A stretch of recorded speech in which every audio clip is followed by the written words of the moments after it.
Assalamualaikum everyone, welcome back to my YouTube channel. I am back with a new video, and in this video I will solve problem number 2.5 of chapter number 2, that is kinematics. Okay, so in the previous video I solved problem number 2.4, and before I solved 4 problems which are 2.1, 2.2, 2.3 and 2.4, and this is my 5th problem of chapter number 2. So let's begin. I'm reading the question and please concentrate on your books. Okay. A car moves with uniform velocity of 40 meter per second for 5 seconds. It comes to rest in the next 10 seconds with uniform deceleration. Find deceleration, total distance traveled by the car. Okay, we have to find two things. First, their deceleration and the total distance traveled by the car. Okay.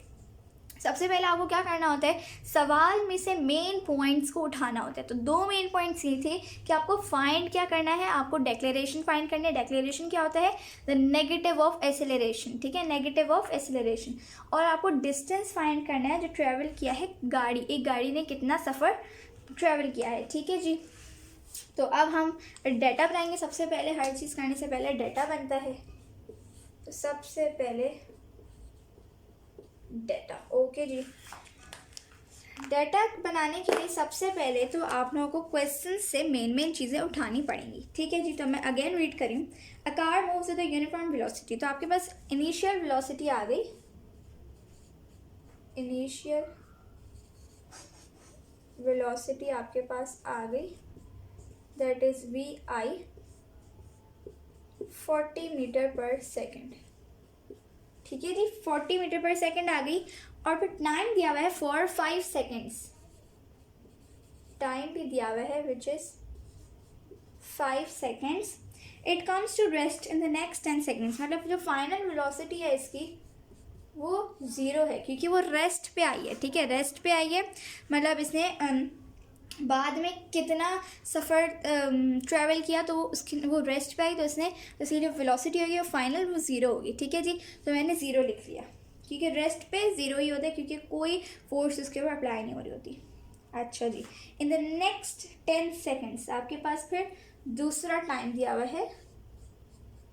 In the next 10 seconds. ठीक है जी. Okay, now we have to in the uniform declaration find the declaration, total distance travelled by the car. Okay जी. तो सबसे पहले मैंने data बना लिया. डाटा बनाया है. आपके पास ये 4 चीज़ें मौजूद हैं, गिवन हैं. तो अब इसके बाद आपको जो रिक्वायर्ड है वो 2 चीज़ें हैं. सबसे पहले जो आपको रिक्वायर्ड है वो है बेसिकली डिक्लेरेशन. ओह सॉरी, सबसे पहले आपको डिक्लेरेशन फाइंड करनी है. और सेकंड चीज़ आपको जो फाइंड करनी है वो टोटल डिस्टेंस है. ठीक है जी. आपको फिर डिस्टेंस फाइंड करना है जो एस से रिप्रेजेंटेड है. आई होप आपको ये नज़र आ रहा हो. ठीक है जी. तो अब हम मूव करेंगे सॉल्यूशन की तरफ. तो फिर लेट्स मूव. सॉल्यूशन की हेडिंग डालें. आपके पास तो कॉपी में जगह होगी इसलिए आप लोग उसी के नीचे कर लीजिएगा, बट मेरे पास जगह नहीं है इसलिए मैं सॉल्यूशन यहाँ कर रही हूँ. ठीक है जी. तो अब सॉल्यूशन में आपको क्या करना है, सबसे पहले तो आपको डिक्लेरेशन फाइंड करनी है. तो अब हम फाइंड करेंगे क्या, एसेलरेशन. तो एसेलरेशन फाइंड करने का एक फॉर्मूला होता है V F is equals to, बोलते हैं ना, वेट सॉरी, आपने पढ़ा होगा फर्स्ट इक्वेशन ऑफ मोशन में, a is equals to v f minus v i upon t. तो आप ये वाला लगाएंगे. तो अब आपके पास एसेलरेशन आपको फाइंड करनी है जिसको हमने यहाँ पे बेसिकली डिक्लेरेशन भी बोली है.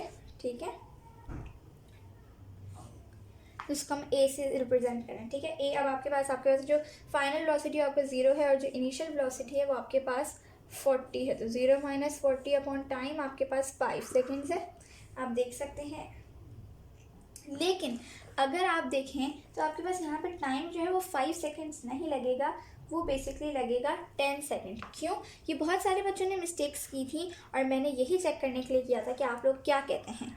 तो अब हमारे पास यहाँ पे जो टाइम है वो आपके पास 10 सेकेंड्स लगेगा क्योंकि आप अगर फाइनल वेलोसिटी के साथ करें तो आप 10 सेकेंड्स लगाएंगे। 10 सेकेंड्स क्यों? क्योंकि टोटल हमारे पास फाइनल वेलोसिटी, तो हमें लिखना है यहाँ पे जो इसने टोटल टाइम लगाया वो 10 सेकेंड्स है, ठीक है जी। तो इसलिए मैंने इसको 10 सेकेंड्स लिखा। अब मैं इसको करूँगी बेसिकली ए, तो ए इक्वल टू 0 माइनस 40 होता है, तो 10 1 ज़ा 10 4 ज़ा, आंसर आ गया -4 मीटर पर स्क्वायर, ठीक है जी। अब आप लोग देख सकते हैं आपके पास जो एसिलरेशन है वो माइनस में आई है, और जो माइनस में एसिलरेशन आती है उसे डिक्लेरेशन कहते हैं, इसलिए आपके पास जो वैल्यू है वो -4 मीटर पर स्क्वायर है, ठीक है। ये आपके पास डिक्लेरेशन आ गई, जिसको आप एसिलरेशन भी लिख सकते हैं, जो भी आपको लिखना है, ठीक है। हमने पहला पार्ट तो फाइंड कर लिया, ठीक। अब हम दूसरे पार्ट की तरफ बढ़ते हैं, जिसमें हमें डिस्टेंस फाइंड करना है, ठीक है। डिस्टेंस फाइंड करने के लिए आपके पास डिस्टेंस फार्मूला होता है S = VIT + 1/2। ये वाला अगर आपको याद हो, ये भी फार्मूला होता है, लेकिन अगर आपको चाहिए कि आप बहुत आसानी से करें तो आप ये भी कर सकते हैं, क्योंकि आपके पास VF भी दिया हुआ है। तो S = बेसिकली VT, क्यों? क्योंकि आपके पास जो डिस्टेंस होता है, distance = velocity and time, okay जी। तो आपका डिस्टेंस ऐसे ही रहेगा, वेलोसिटी आपके पास यहाँ पे 40 दी हुई है इनिशियल वाली, और टाइम आपके पास बेसिकली 5 दिया हुआ है। तो आपके पास जो आंसर आएगा वो आपके पास 200 मीटर आएगा।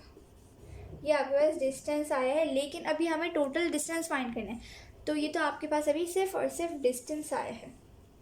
अब आप फाइंड करेंगे टोटल डिस्टेंस। तो टोटल डिस्टेंस फाइंड करने के लिए आप क्या करेंगे, बेसिकली हमारे पास सिर्फ पहला डिस्टेंस है, आप ये समझिए कि हमने इसका डिस्टेंस फाइंड करना है।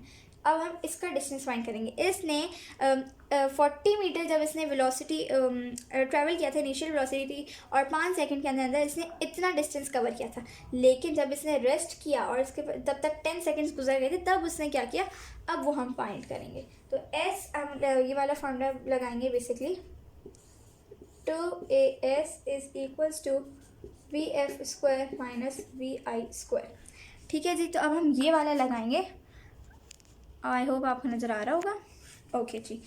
तो अब 2 आपके पास ऐसे ही आएगा, मल्टीप्लाई बाय एसिलरेशन आप देखें तो आपके पास दी हुई है विच इज़ -4, तो -4 लिख लिया, और एस भी आपके पास, एस आपको फाइंड करना है बेसिकली, ओके जी। अब VF आपके पास 0 है, तो 0 का स्क्वायर, -VI 40 है, 40 का स्क्वायर, तो 2 × -8, बेसिकली 2 × -4 होता है हमारे पास -8। लेकिन अभी हम क्या करें, S = 0 ऐसे ही रहा, 40 का जब हम स्क्वायर लेंगे तो हमारे पास तो बेसिकली 1600 हो गया, ठीक है, 1600। अब हमने बोला कि हमारे पास जो ये है, ये इधर मल्टीप्लाई हो रहा है, यहाँ पे आके दोनों चीज़ें आके डिवाइड क्यों ना कर लें हम, तो मैंने ये काम कर लिया, ठीक है। उसके बाद जब आप इसको और आगे लेके जाएंगे, मैं इधर कर रही हूँ क्योंकि नीचे में बस जगह नहीं है, तो 1600 ये, तो आपके पास आएगा 1600 -8 आएगा आपके पास, ठीक है। और ये भी बेसिकली माइनस में है, और फिर जब आप करेंगे तो 8 1 ज़ा 8 200 ज़ा, तो 200 आ गया, ठीक है जी। तो 200 मीटर आपके पास आंसर आया है। तो हमारे पास अभी ये आंसर आया, लेकिन जब हम दोनों टोटल इसको भी और इसको भी ऐड करेंगे, अब हमारे पास अभी ख़त्म नहीं हुआ, बेसिकली अब हम इस 200 मीटर को दूसरे 200 मीटर के साथ ऐड करेंगे, तो आपके पास जो आंसर आएगा वो 400 मीटर आएगा। तो आपके पास जो बेसिकली आंसर आया है वो है 400 मीटर। 400 मीटर आपके पास आंसर है। तो बेसिकली जो आपके पास डिस्टेंस आया है वो 400 मीटर आया है, total distance covered by a car, ठीक है जी। तो अच्छा, अब आप लोगों को थोड़ी सी अगर यहाँ पे कन्फ्यूजन हो रही है, तो सबसे पहले आप लोग आप चाहें तो आप इसका स्क्रीनशॉट ले सकते हैं, ठीक है। मैं आप लोगों को एक और चीज़ इसमें करवा देती हूँ, समझ आ गया आप लोगों को, आई होप सो। इधर मैंने क्या किया, इधर मैंने नीचे जाके सारा मल्टीप्लाई करा है, 2 × -4। आप चाहें तो आप इसको ऐसे भी कर सकते थे कि जब आपका 2 × -4 × S हो रहा था इस ये, तो अब आप क्या करते, 2 -8 हो जाता इंटू S इज यहाँ पे -1600, ठीक है। अब यहाँ पे मल्टीप्लाई हो रहा था तो इधर आके डिवाइड हो गया। आप लोग ऐसे भी कर सकते थे, लेकिन मैंने डायरेक्ट किया, लेकिन अब ठीक है, हमारा आंसर तो दोनों में सेम ही आया। तो आपके पास जो आंसर आया है पार्ट 2 का आंसर वो बेसिकली 400 है। मैं बड़ा सा यहाँ पे लिख लेती हूँ, 400, ठीक है जी। तो thank you for watching my video. अगर आपको कुछ भी समझ नहीं आया है इसमें तो मुझे कमेंट सेक्शन में ज़रूर बताइएगा, और अपनी क्यूरीज और प्रॉब्लम ज़रूर बताइएगा कि आपको कौन सी प्रॉब्लम सबसे पहले मैं करवा दूँ, लाइक 2.7 2.8, ताकि वो वीडियो मैं जल्दी से आप लोगों के लिए पोस्ट करूँ। जिस तरह मुझे किसी ने बोला था कि चैप्टर नंबर 2 पहले कर लें क्योंकि चैप्टर नंबर 1 आसान था। ठीक है जी, तो ऐसे ही मुझे बताते रहिएगा कमेंट सेक्शन में। तब तक के लिए मेरे यूट्यूब चैनल को सब्सक्राइब करिएगा, मेरी वीडियोस को लाइक और कमेंट ज़रूर करिएगा। Thank you for watching my video. अल्लाह हाफिज़।